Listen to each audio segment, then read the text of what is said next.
This is based on the book Love Works, which I forgot to bring up. Well, there's actually the first 10 people that signed up, thank you, that signed up for this should have copies of this coming. So make sure you talk with one of us at lunch, and you'll find out if you're one of the first 10 or not. If you're not, get it. It's a great book. It's really, from the standpoint of a supervisor, it's great, but you know, I mean, how many of us are supervisors or have a supervisor? Pretty much all of us. So I would definitely recommend reading that. What I'm going to do is I'm going to take and use a lot of my own experiences. That's one of the reasons why I want to talk about this. It so resonated with me, having run a factory for years, and the way that I operated it in terms of connecting with the people and being very open as to how I managed, how I provided leadership to that group. So yeah, how can we as managers get the most from our employees? And that's what it's all about, is getting the most. Or is it?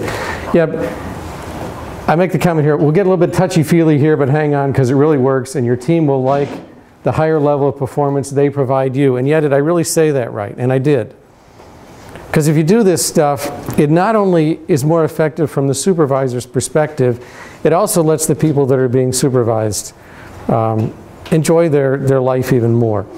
And it's funny, I was going to do this presentation, and I had a story presented to me this week, and I'll share that with you. It's kind of a sad story, but anyway, you'll see.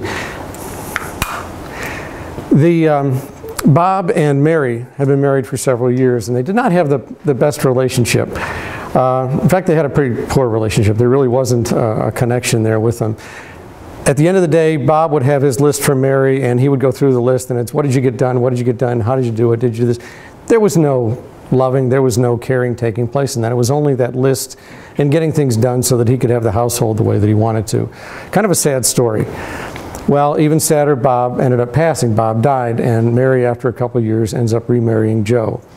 Well, they developed a great relationship. They just connected, they flourished as a couple, really enjoyed each other's company. And one day Mary's going through some paperwork, and she's looking down at something and starts crying. And it's one of Bob's old lists.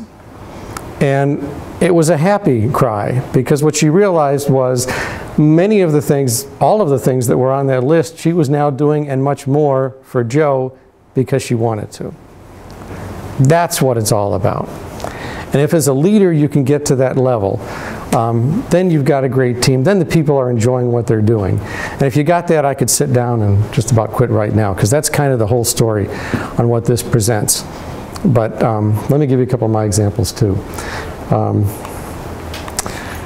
And to get into some of the definitions, you know, most of us have heard this definition of love. It's eros, all the way down to agape. We've heard this in church. We know that unlike English, which just has one word, the Greeks have many different words. What we're talking about here really is the agape.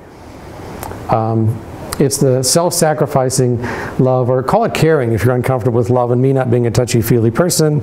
I get a little bit funny with that love word too, because I'm not Greek, I'm speaking English. So consider it caring, call it whatever you want to. But it's connecting with people. It's being able to put other people in front of yourself, okay? You got everybody looking over their shoulder. Am I going to be next? That was not an empowering leadership style. That was not a Love Works leadership style. First who, then what? Getting the right people on the bus, wrong people off the bus. Some people probably shouldn't be there, whatever that means.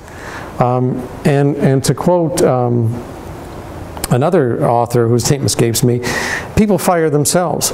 If people cross that line and they're absolutely doing something destructive for the business, they're probably firing themselves.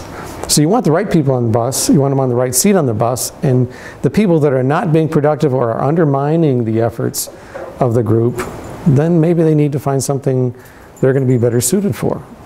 So again, the accountability is still there, right? Level 5 leaders channel their ego away from themselves to the larger goal of building a great company. Again, for-profit, not-for-profit, doesn't make any difference. It's not that level 5 leaders have no ego or self-interest. Indeed, they're incredibly ambitious. But their ambition is first and foremost for the institution and not themselves. That's the difference. It's all about putting the other people first. It's about growing the business. The guy that wrote this, if you haven't heard of this, it's Joel Manby. They're the same company that manages Dollywood and a lot of the theme parks. They're all about putting the other people first. You know, empowering the other people. Let them take the bows. It's not all about him and in the success of his company. It's about the people that are working for him and maybe several layers below, and letting them take credit for what's been accomplished. Because what ends up happening is you multiply the success of the business. You've got, instead of just the one person thinking about it, you've got everybody working to that end. So anyway, another great book. Leaders Eat Last, Simon Sinek. He's got a great video too, and if you don't get the book, watch the video. He's also got another one, Start With Why, which is incredible as well. This comes from his military background, and the idea that the generals, the leaders in the organization will be the ones that eat last. And I've got a client that's an Army fellow who's in the reserves for close to 30 years. And he said, yeah, absolutely. That's the way that they would do it. Now, sometimes they only got salad, and then the steaks were all gone and whatever, but who's out there fighting for you? Who do you want protecting you? You want the troops out there protecting you from a military perspective. Well, it's the same thing from a business perspective. You want the people that are closest to the action, if you will, being protected and served first. You're serving them. As a leader, if you're doing a good job as a leader, you're helping them to accomplish as much as they possibly can. That's what this talks about, is that the leaders should eat last. And this stuff works. He goes through all kinds of examples, as does Jim Collins, in terms of this stuff is very practical. It absolutely does work. And again, another good book. This was interesting. I saw this in Success Magazine here recently. Alan Mulally took over as CEO of Ford Motor Company in 2006. At that point, they were $12.7 billion in the red. I can't even think of that many zeros. 6 years later, $6.6 billion in profits. He asked his managers to file weekly color-coded status reports, green for good, yellow for trouble, red for failing. What do you suppose happened when he first had his meetings? Life is great. Everything is green. Okay? First meeting, inundated with green. Life is good. After a couple of weeks, one manager held up a bright red light, then others, then others, then others. What do you think was happening in that organization before he came to that organization? You know, without the open leadership to share bad news, nothing gets fixed, and nothing was getting fixed because they were scared to death to raise that red flag. And how effective is that? If you don't hear about the problems, and I know I've worked for companies before where I don't want to hear bad news. This is coming from the boss. Don't give me bad news. Well, you know what? How are we going to fix it unless we find out about the bad news? It just isn't going to happen. So you want to be open. You want to be vulnerable. You want to find out what's going wrong so that you can fix it. Yes, what's going right, and you want to encourage the right things as well. But you got to find out what's broke before you can fix it. That makes sense? Another incredible book. You're getting a list of reading assignments here today is what you're getting. And actually this one I'm giving away. And we didn't mention it earlier. There's going to be a drawing during lunch. Everybody put their business cards in a hat and draw it out. And one of the reasons I put these cards on the table was, yeah, if you want to check out the businesssuccessforum.net, that's great. And sign up for the blogs as we're sending those out. But if you don't have a business card, grab one of these and write your contact information on it, and we'll be giving away that book as well as some other things. So that's what those are for. This is great though. Multipliers are genius makers. Multipliers invoke each person's unique intelligence, create an atmosphere of genius, innovation, productive effort, and collective intelligence. My short version of this book is if we've got 20 people in this room, and if I'm a multiplier, we've got 20 people working on the problem. If I'm saying, okay, we've got a problem, folks, we need to figure out whatever. We got 20 people working on it. What the diminisher would do is be the dominant individual and say, you're doing this, you're doing this, you're doing this, and go around the room, and you're going to do your particular assignment. What's the downside of that? You get one brain working on the problem instead of 20. And that person, let's say it's me, I could be the smartest person in the room, but you know what? I'm not going to be the smartest person on everything. Guaranteed somebody's going to be better on a lot of other stuff than what I am. So if we can pull all of our resources, get everybody thinking about the resolution of that problem, isn't that more effective? That's what this talks about. And it talks about we can fall into traps. We can be an accidental diminisher. A lot of times people that run businesses tend to be a very dominant personality, very strong personality, and they may accidentally fall into the diminisher thing just because of their enthusiasm, wanting to get things done. And I'm seeing heads going, but that can happen, and that may be an unintentional thing. So being aware of a pitfall may be a way of avoiding it as well. And research has indicated you can get almost a 2-time increase in team effectiveness, multiplier versus diminisher. Would it be worth doubling your effectiveness of your team members? Yeah. Again, love works. Different perspective, but same idea. Okay. This is getting into some of my stories. I called it a $25,000 paperweight.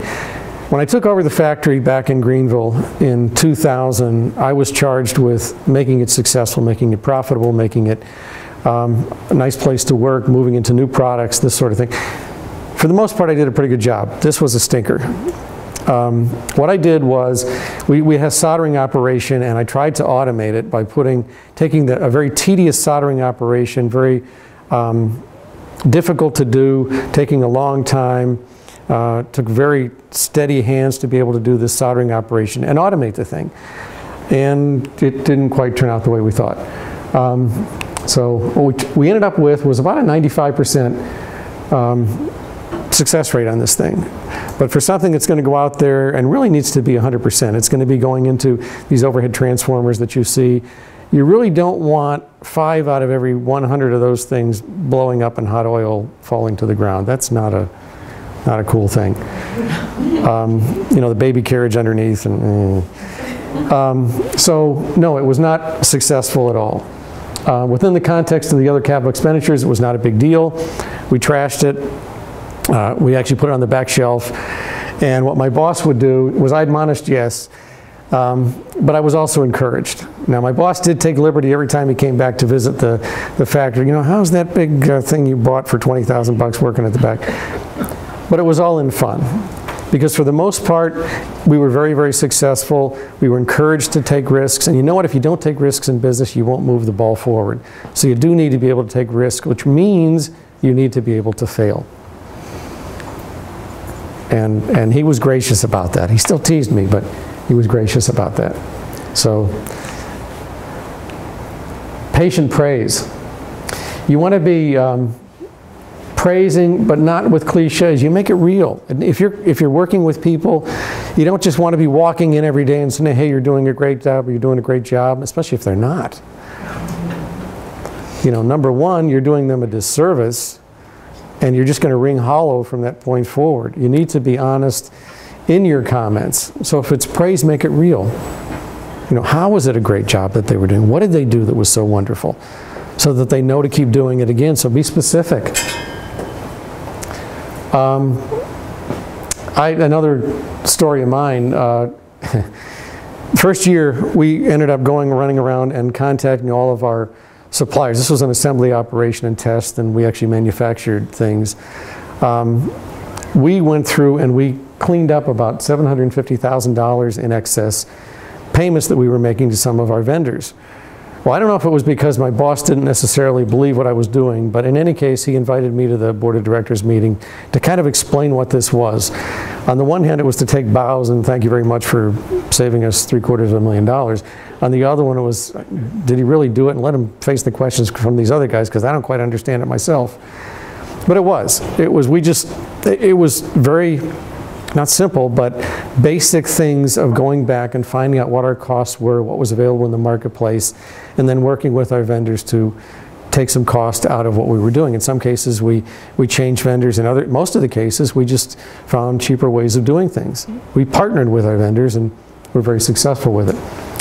But it was praise, but it was legitimate. It was an honest, very specific praise that I was given. So I contacted each vendor. I already went through that. So be specific if you're praising somebody. Let them know why they're being praised, and be specific about it, and let them learn from it, and other people learn from it as well. Kind.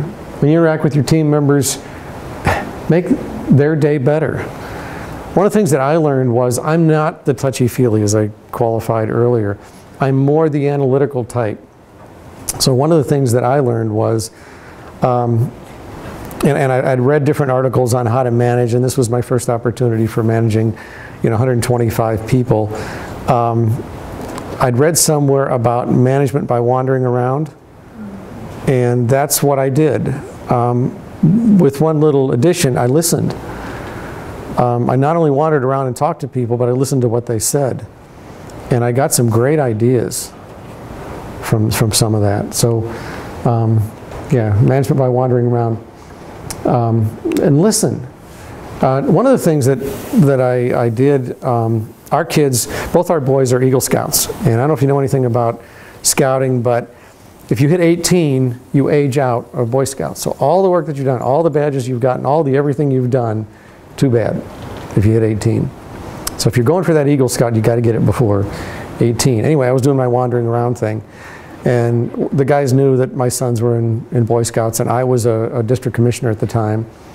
So he said, hey, my son's about ready to age out. What do I do? I said, I don't know, but let's talk about it. So I had the district executive come in, which is the salaried Boy Scout individual, and then one other fellow volunteer from Boy Scouts. And we had a meeting in my office for about 20 minutes. And we set a path, and he ended up getting his Eagle Scout. And he invited me, and I got to go to his church, which was fun to see his son accept the thing. What I didn't realize at the time was that was a big deal. To me it wasn't, but to him it was a really big deal. And the way I heard it back around was from his peers, you mean you went to the general manager's office and talked about your son's Eagle project during work hours? Why would they do that? And I got a lot of mileage out of that. Again, that's not why I did it. I didn't even think about it and find out about it until later. But it was Love Works. I did it because it was the right thing to do. Because he needed help, and we had a quick solution, and we're able to help him out, and he really appreciated it. To me, that's what it's all about. Trusting. Listen to others. I hate that. I just hate that. Somebody asks you how you're doing, and then they go to the next person because they didn't listen to your answer. It's rude. It's a terrible thing to do. It's a sign of distrust. Here's an acronym on trusting. Be responsible. Who's responsible for the decision? We're talking about if you have a project, if you have something that needs to be done, who's the individual that's going to be responsible for it? Who needs to approve the decision, and is it wise and appropriate? So we've got a procedure now for important decisions to take place. But again, it's trusting. It's trusting that you don't make that decision, somebody else will make that decision. One of the articles that's back there, one of the ones that I wrote is delegate or do. And you've got a choice. You can either delegate or you can do it yourself. And you can have the argument, well, I can do it faster myself. Yeah, the first time. But the 50th time? No. No, you can probably train somebody else to do it a whole lot faster and better, and delegate that. Leverage yourself. Consult. Who needs to be consulted about that decision? Who needs to be brought into the equation to discuss things with? So who do we need to consult with? And then inform. They don't need to be consulted, but once the decision's made, who do you need to tell? Because they need to know that that decision has been made. Maybe it's a new procedure that you're putting into place. Who needs to know that? So, look at these steps, and you've got the notes there so you can see how that applies to your business. Unselfish. It's not thinking less of self, but thinking of yourself less. I like that. So be unselfish. And move from selfish to serving. Again, servant leadership. We've heard about that. It actually works. Again, the loving works. Love works. Leaders that get it will not be allowed to fail because the team will care too much about them to let them or the business fail. That's neat, and I've seen that. And I saw that when I was the general manager. As much as I wanted to consider myself perfect and doing everything absolutely correctly, wasn't always the case. But I had an open enough relationship with my staff, with even the people on the floor, to say, hey, maybe this is a better way of doing something. And one of my favorite stories there is, it was an assembly operation. We were making electrical switches. And the procedure had been to put a little paper sleeve over the copper connector. And it had been done that way for 20 years. But again, we had an open relationship with the guys out on the floor, gals out on the floor. So one of them came up to me and said, hey, instead of pulling these 10-foot pieces of paper sleeve out and cutting them individually to 6 and 10 inches, whatever it happens to be, they come in a box, about like this, okay, 100 pieces in a box, 10 foot long, and we've got a bandsaw that's like that. Why not cut them 100 pieces at a time? That wasn't my idea. The electrical engineer, MBA, it wasn't my industrial engineer's idea. It was the guy out on the floor making whatever it was at the time, $8, $10 an hour, who thought about that and saved us 99% of our cost in preparing those things. Why? Because we trusted people, because we were open to listen. It works.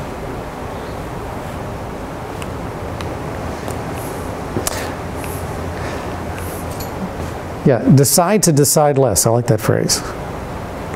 If as a leader you decide to decide less, you're going to be a more effective leader.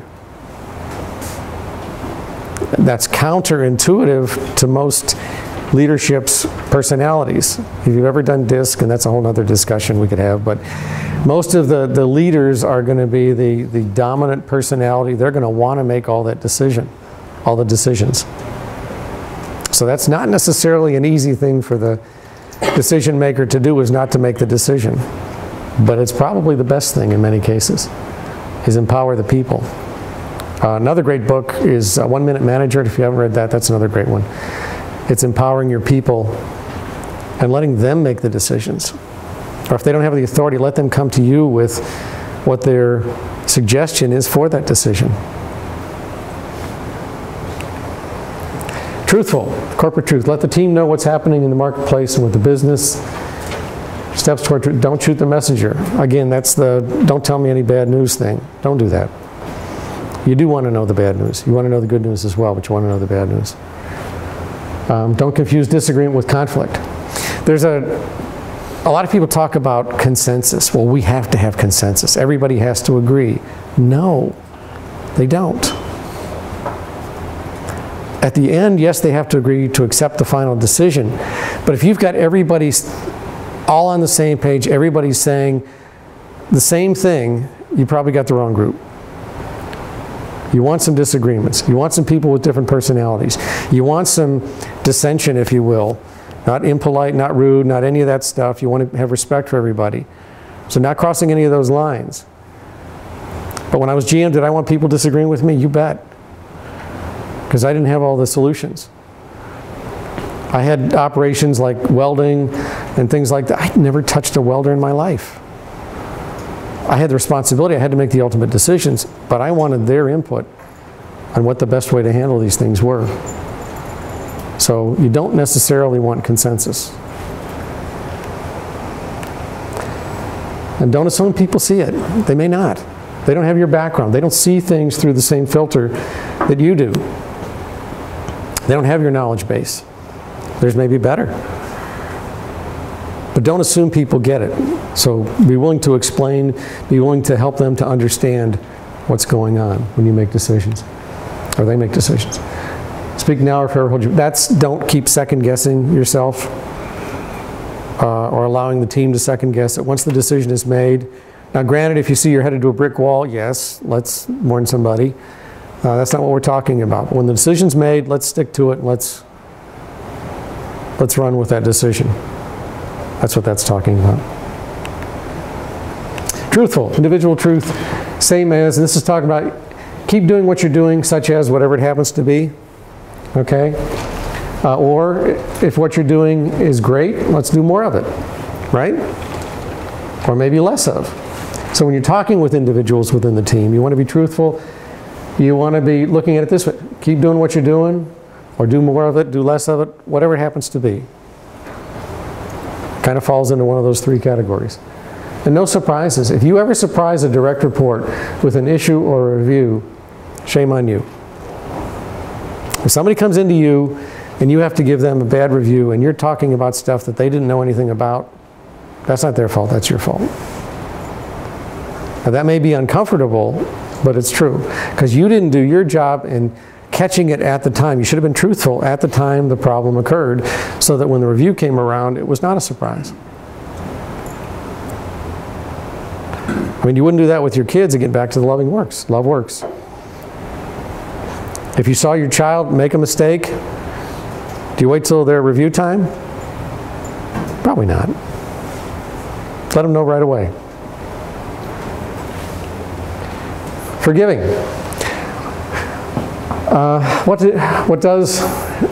What's done to you matters less than how you respond.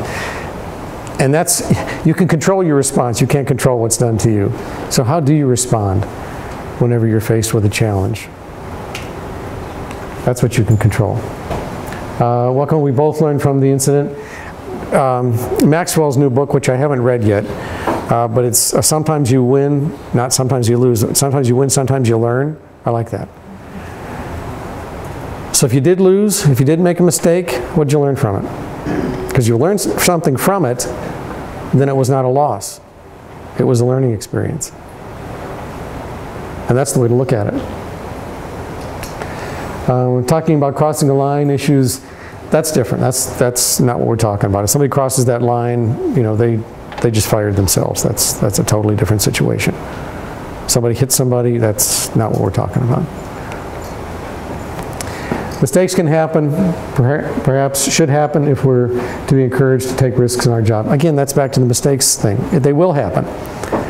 If you're empowering your people to make decisions, mistakes are going to happen. It's how do you work through it? And catching it before it becomes too big of a mistake. But you want them to be empowered to move things forward, to try new things, to do things differently. You put parameters around it, and you catch it before it gets to be a big problem, but you want to encourage risk-taking. Dedicated. Stick to your values in all circumstances. Leaders need to give hope to the business and to the team members.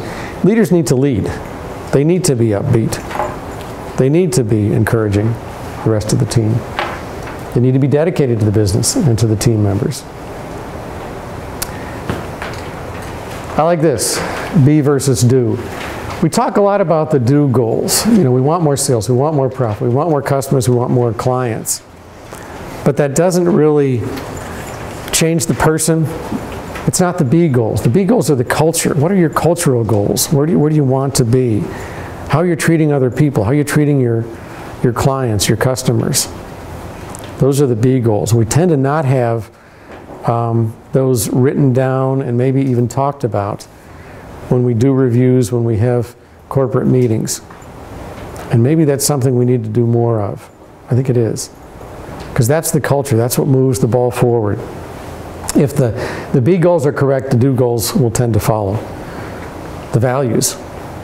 How will we get to our do goals? Not just the do goals themselves, but how are we going to get there? Is it going to be ethical? Is it going to be follow our values?